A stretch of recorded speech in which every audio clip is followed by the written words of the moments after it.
Hi, it's Paris from Epic Reviews. Just came out of the first showing of World War Z here in Austin. Good movie, really. I was expecting it to be more along the lines of the campier zombie movies, but this is really a smart zombie movie, if there can be such a thing. Basically, it's more along the lines of a thriller. Keeps you on the edge of your seat. You don't want to go to the bathroom because you don't want to miss, even 2 minutes of it to see what's going to happen. They left out most of the gross stuff, the hanging arms and body parts falling off, and the really horror film genre type of zombie movie. This is not like that at all. Still, definitely not for the kids. I saw in Canada it's rated as, they recommend the kid be at least 14. I think that's probably a pretty good idea. My kids are 9 and 12. 12-year-old wants to see it. She wanted to come see it with me tonight, and I said, no, I'll go check it out first, and she's not going to see it, not for a while. A couple things I can tell you without giving out anything too important from the plot is, man, when did the zombies get so fast?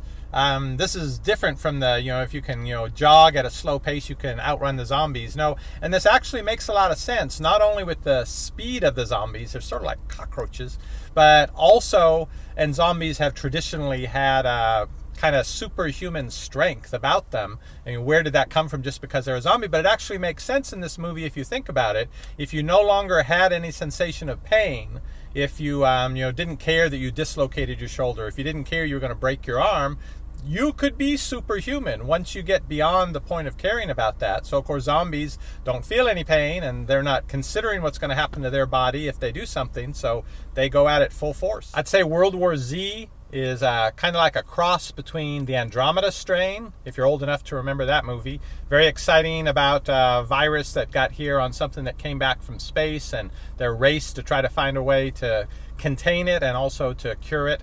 A cross between that and War of the Worlds, the newer one with Tom Cruise, and that's sort of how in the world are people going to escape this and stay ahead of it? You take those two, mix them together, that's what World War Z was like. So I'd definitely give it a thumbs up, 4 stars out of 5. This was a good movie, definitely good for a summer blockbuster type movie.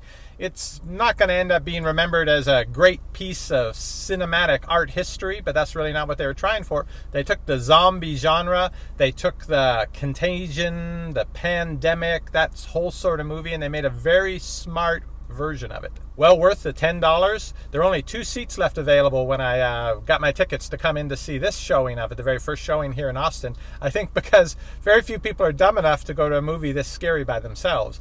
I am not going to sleep well tonight.